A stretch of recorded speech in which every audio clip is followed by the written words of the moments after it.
Welcome to Career Tools. This week, Speak the Language, Part 2, What to Learn. This cast answers these questions. What words do I need to learn first in a new language? How much of a language do I need to know? How do I get better at speaking a new language? If you want the answers to that and many more, keep listening. If you're struggling with a relationship with your team or your boss or your peers, or maybe you're not struggling, but you just want to get better in terms of relationships and you understand DISC, we highly recommend you consider our Effective Relationships series of podcasts.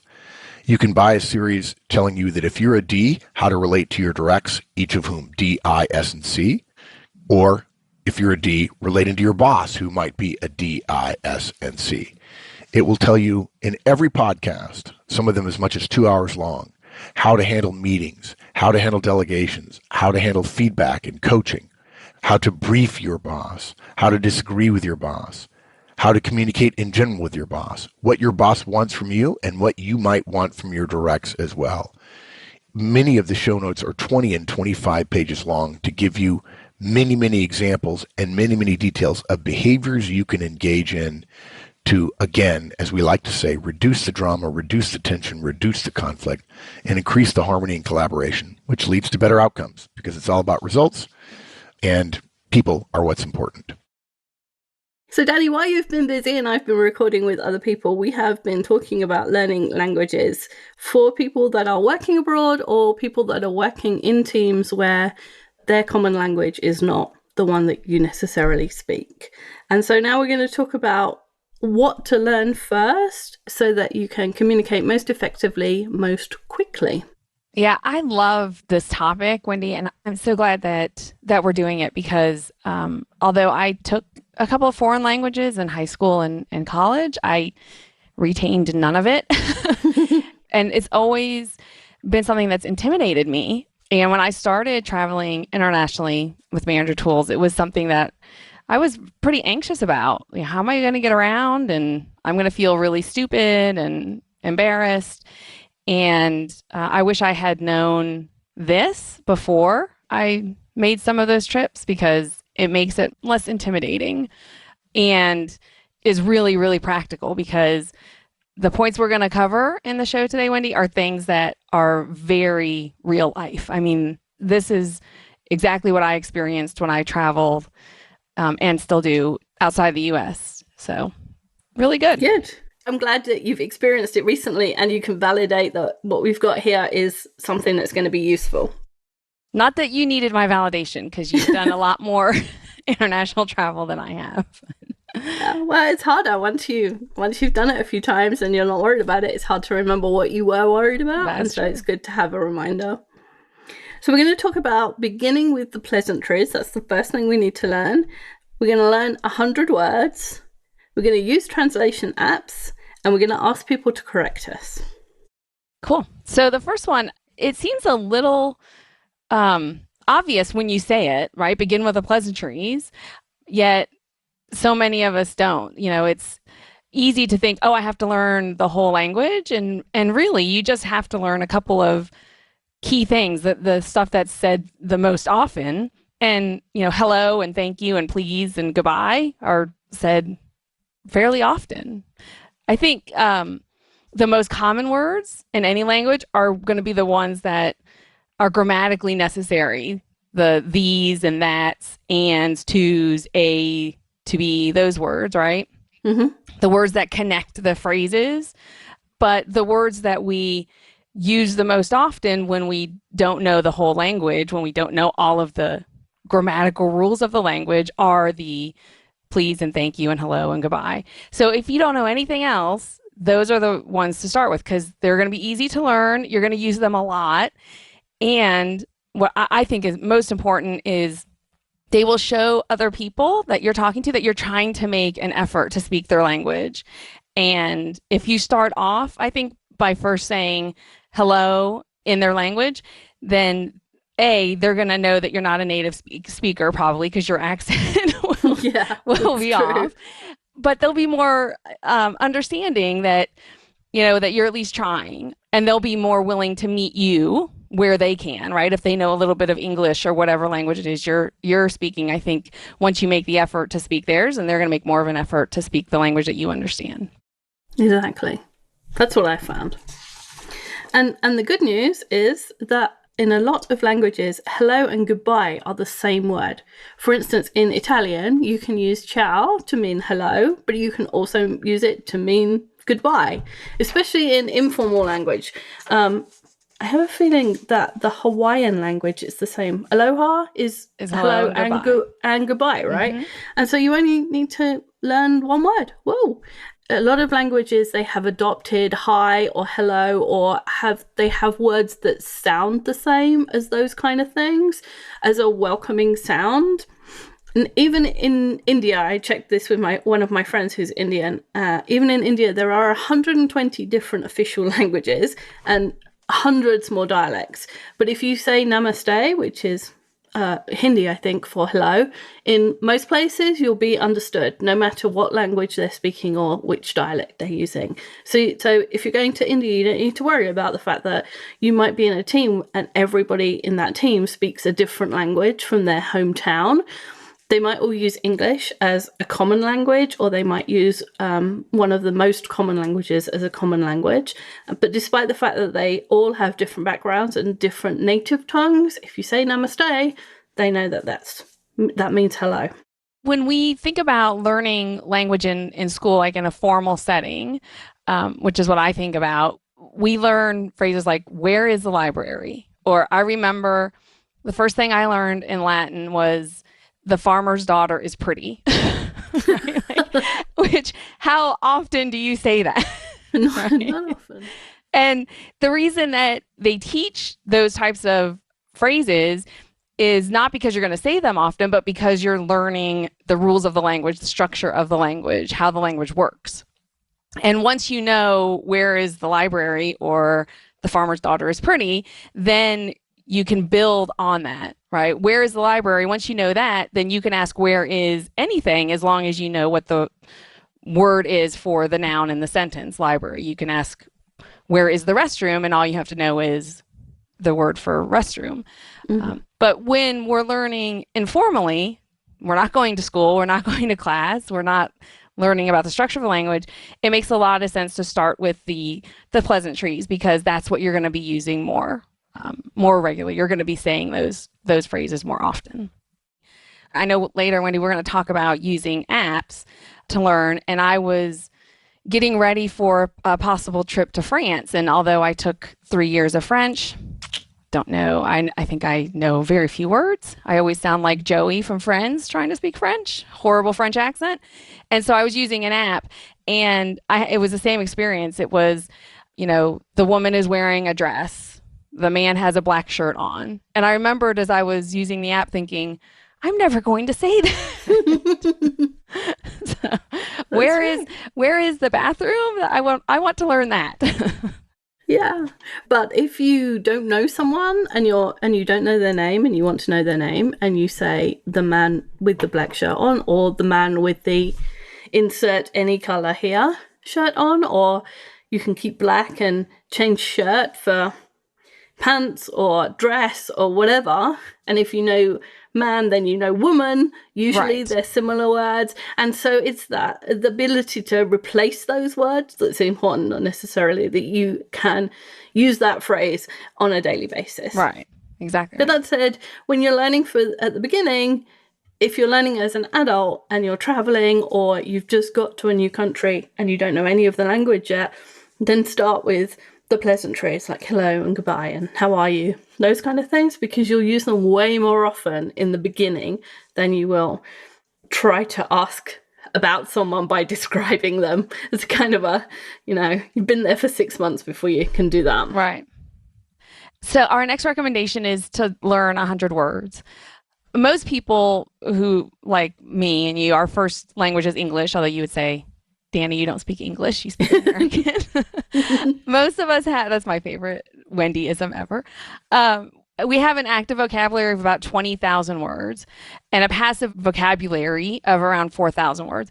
And 20,000 and 40,000. Oh, did I get backwards? No, you said 4,000. Oh, 4,040. Numbers, not my strength. But when I read this, I thought, really? Only 20? Like, if you would have asked me, I would have thought it would have been a lot more. Yeah, we overestimate it. Way overestimate it. I would have said two or 300,000, not 20,000 or 40,000. And so the point for me there was, wow, there's a lot of words that we use over and over and over again, right? Exactly. And by the way, what we mean by active vocabulary is the words that you use when you're speaking or writing. Passive are words that you understand when other people use them, but they're not necessarily words that you're going to use. Exactly. And it's widely reported that the 25 most common words are used in 33% of everyday writing. And the first 100 words appear in 50% of adult and student writing. That blows my mind. Exactly. So 50% of the emails you will send today are only the first 100 words. So in other words, 50% of the words in the email will be from the list of the most common 100 words. And once you get to 1,000 words, you can cover 89%, nearly 90% of everyday writing. So when you think about learning a new language as an adult, you think, oh gosh, it's going to be so hard. There's so many words I don't know. But actually, the 25 most common words are slightly different in different languages. But if you look at the English ones, the 25 most common are really easy to learn. And that's all you need to know at the beginning. You can get to 100 words, and 50% of what you want to say, you'll be able to say. And they don't count like nouns of colours and numbers and things like that that are fairly easy to learn. And what you find is when you're speaking a different language and you're in a situation where you don't know what something is, you can find creative ways to describe it and somebody will tell you what it is. I remember being in a sewing class in Germany when I lived there, and I'd been there a year, and for some reason the word for scissors completely escaped me. In fact, I can't remember it now. And I said to the person sitting next to me, hey, can you pass me the things that cut? And she said the word for scissors, which clearly I didn't retain. And then she said, are you not German? And I was like, no. She said, all this time I just thought you were from the South, which is kind of weird. That's awesome. Nobody would ever mistake me for German with my horrible American accent. Well, it took a lot of practice to get there. So yeah, you really don't need to know that many words, and you don't realize how much of the time when you're speaking your native language, you're just using your ability to interpret clues. So for example, imagine you were at dinner in Germany and you've all you've learned is the first 100 words. And someone says, "Könnten Sie mir das Salz geben?" And first you'd know it was a question because of the tone. Right, because of the question mark in the tone at the end, right? Yeah. And then most people, if they want you to pass something, they will look at the object and then look back at you. And there's something that you don't notice when you're speaking your native language because you've been doing it since you were a child, but it is something you notice if you're doing it in a foreign language. And so they might point to something, but they'll definitely look at it and then look back at you. So the first two words in that sentence, könnten Sie, is can you? And they're in the top 25 words. So you'll know those two words if you learn the first 100.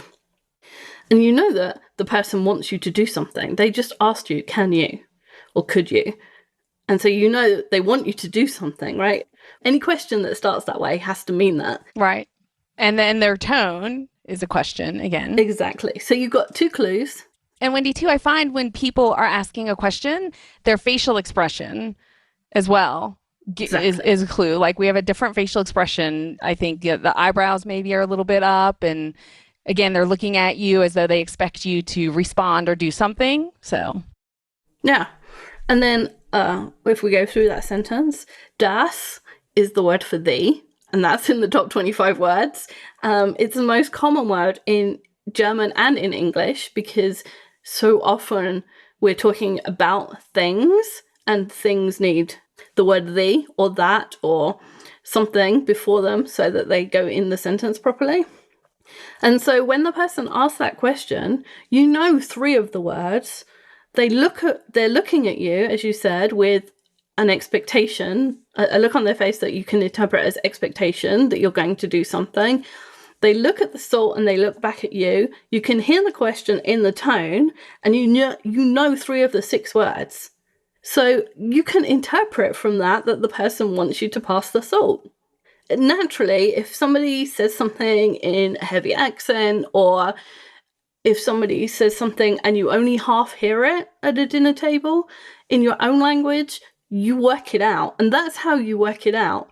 But when you're doing it in a foreign language, it's often more conscious that you're actually thinking about what's happening. Right. But you actually are interpreting things all day, every day. And you have everybody is really skilled at this. They just don't know it.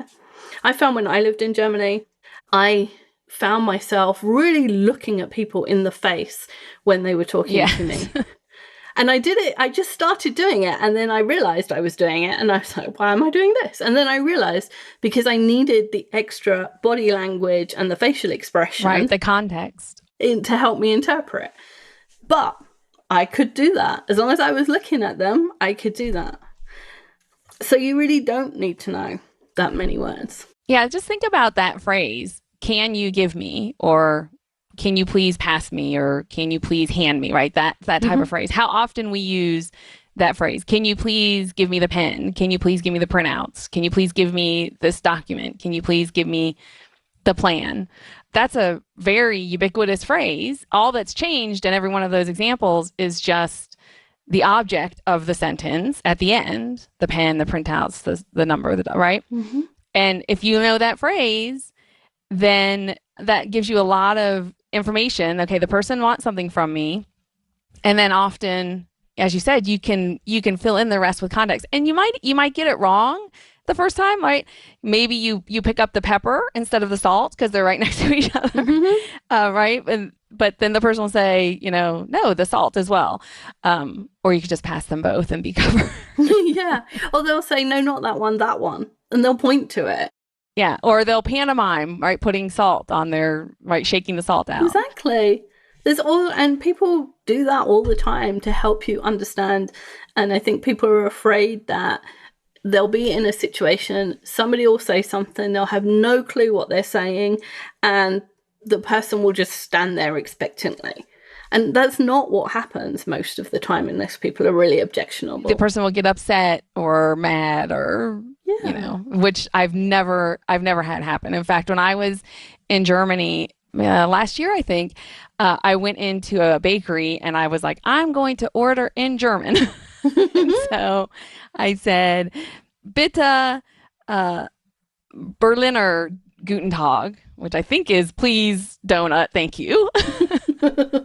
And the man working the counter said, do you want a donut? And I said, yes. And he said, you don't need to speak German. In fact, he said, please don't. And I said, was it that bad? And he was laughing and I was laughing and it was great fun, right? And it wasn't perfect. It wasn't a grammatically perfect sentence, but he understood what I was saying. And there was a connection there. And we had a great laugh about it. So. Yeah, and all you needed was please and donut. And I'll bet that the donuts had a label in front of them that said Berliner, right? So really in that sentence, you only needed please and thank you, which is actually danke. You just said guten Tag. Oh, which guten Tag means good morning. Yes, right? Exactly. Yeah, see? Yeah. I don't even... But, people forgive you and they laugh and it's funny. Exactly. And if you were in a store and someone said to you, please donut, good day, wouldn't you work out that they probably wanted a donut? Yes, absolutely. So they're working with you. The whole point of communication is that we're doing it together. I'm saying something, you're hearing something, and we're trying to make sure that those two things are the same thing. So when we communicate, it isn't one of us making the effort, it's both of us. And it doesn't matter what language you're doing that in or how badly you're butchering what you're saying. The other person is coming towards you. The other person is making an effort too. Absolutely. That's been my experience. I've never had anybody get nasty or ugly or anything. No, me neither. Not even officials and policemen. And in fact, when I was in Russia, I was jaywalking, which is apparently illegal. And there was a Russian policeman who came up to me and apparently told me, I guessed he was telling me off for jaywalking and told me to go back to my hotel. And I didn't speak any more Russian than hello and goodbye and please and thank you. But it was pretty damn obvious what he wanted me to do. That's funny. So we've added a list, right, Wendy, of the top 100 words in English for this podcast. And the list, as you said, it might be slightly different in the language that you're learning. I would guess, though, it's got to be within 85% for most languages. Yeah, it depends on the structure of the language a little bit. But if you use those top 100 in English and you learnt those in the foreign language, then you would be sailing. Excellent. And we've also added a list of the building block phrases. So things like, can you give me, and where is the, and also some verbs, because that's the next thing you need to learn. And verbs are a little bit more difficult because you have to be able to conjugate them. If you remember that word from school, you have to be able to say, I am, you are, he, she is, and so on. But again, if you get that wrong, it really doesn't matter. If somebody said to you, I is the park today, you can guess what they mean. Right. Even though they missed out an entire verb and they got one conjugated wrong. And if you're trying to speak a foreign language, people know that it's not going to be perfect. And they're going to help you by interpreting it more generously than perhaps they would a native speaker. So learning these 100 are a good place to start. I think my entire years studying Latin was conjugating verbs. Yeah. Horrible. Shuddering. So our next recommendation is to use translation apps. This is great because we have so much technology that's at our fingertips now, right? Google Translate, you can get on any web browser. There are apps in the App Store, hundreds of them. The Apple App Store has apps that will translate 90 different languages. I mean, that's just amazing. It's like a universal translator. Right. It's like the Rosetta Stone in your pocket. Yeah. And because so many people are using them, they're getting better faster. I had one when I went to Germany and it was okay. It was helpful, but it wasn't great. And then I went back probably, less than a year later and I used the same app and it was noticeably better. And there are apps that you can hold over written materials like a menu and it will scan it and translate them. There are some that you can have the person speak into, and then it will translate it into your language, into text. So really, really helpful. If you're needing to communicate something that's a little bit more complicated than the 100 words or the pleasantries, then the apps can be very, very helpful. And as I mentioned earlier, there are thousands of apps that will help you learn languages too that you can practice. And the one that I used was completely free. I see a lot of recommendations for Duolingo, which is a language learning. Yeah, that's one that I'm pretty sure it's an app, but you can have conversations with people. So somebody learning English will speak to you, and if you're learning German and they're in Germany, and so you have informal conversations to help both of you learn. That's how I understand it works, and I see a lot of people saying this is a really good way to learn. Yeah, I liked it because it wasn't just reading and writing. You also speak into the app. My experience has been most of the communicating that I do anyway when I'm traveling internationally is verbal. And again, with my horrible accents, it's not good. There were many times I was practicing and the app was like, no, try that again. And I was like, I know I said the right thing. Yeah, they were all the right words. They were totally the right words, just not said with the correct accents. We've talked about this, I think, kind of indirectly, Wendy, but our last recommendation is ask people to correct you.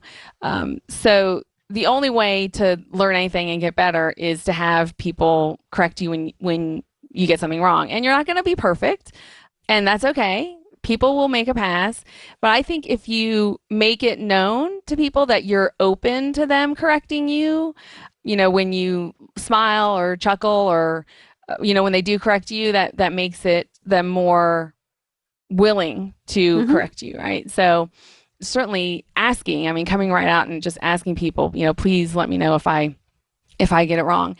It can be a little bit awkward, right, to say, please correct me if I'm get it wrong. But in social situations like lunch or dinner, or when you're traveling, or when there's only a couple people around you, that can be less awkward. And if you have a mentor or a colleague who is good in that language, like if I was traveling to Germany with you, Wendy, I would be like, dude, you totally need to correct me when I say Guten Tag instead of Danke, right? That can be very helpful. Yeah, you probably don't, if you're traveling for a sales meeting and it's a really big contract and you're in the sales meeting and you get something wrong, you probably don't want your mentor to correct you, or someone who's with you who has offered to correct you. You probably don't want them to offer. You don't want them to correct you in that situation. There are times and places, and like you said, the informal places and the informal times are often better ways to start, because you don't want someone embarrassing you in a situation where it's important not to be embarrassed. Absolutely. Yeah. So communication is essential to great relationships. We know this. We talk about this endlessly on Manager Tools and on Career Tools. And the better we can communicate in any language, the easier it is to work together and achieve the right results. We know this from just working together with other people that speak our own native language. It's really easy to be misunderstood, and you have to work at communication and work at being understood. And if you are working with a team that don't speak your language as a native language, or if you're living abroad, or if you're going on an extended trip, learning the language, at least, a little part of it, and that's all we're saying, 100 words and a few verbs, will elevate you from the basic communication to something better. And better communication will get better results. So it's a really small thing to do. It's not hard to learn 100 words. We all did it as kids in spelling bees and things like that. And you can do that. And the more words you learn, the more connections you make to, German is particularly good at this, because a lot of German words are just two words stuck together. For example, the vacuum cleaner is the word for stuff and the word for suck together. So it's a awesome stuff sucker, right? So in that, even if you said to someone, what's that called? And they told you, you'd learn two words. Easy. And that connection making is really important for learning languages. And so with that 100 words as a basis, you can start to learn all the other words and communicate better, and therefore get better results. Awesome. Thank you so much, Wendy. Bye, everyone. Thanks for being here. We have more to tell you about working internationally, and we hope you'll carry on listening. If you enjoyed this podcast and you want the how-tos of management wherever you are, check out the free Manager Tools mobile app. It's available on both iOS and Android devices. Go to the Apple Store or the Google Play Store and download the Manager Tools app. Just search for Manager Tools in the respective store, or go to the Manager Tools website, www.manager-tools.com, and you'll find the links on the bottom of the homepage. Once you've installed the Manager Tools app, you'll have access to all the Manager Tools and Career Tools shows anytime, anywhere you want. With easy searching of podcasts by category, using the map of the universe, or using built-in search functions, it couldn't be easier. Additionally, if you're Manager Tools personal licensee, you'll have easy access to all the show notes right from the app whenever you want. Go to the App Store and download the Manager Tools mobile app. You'll be happy you did.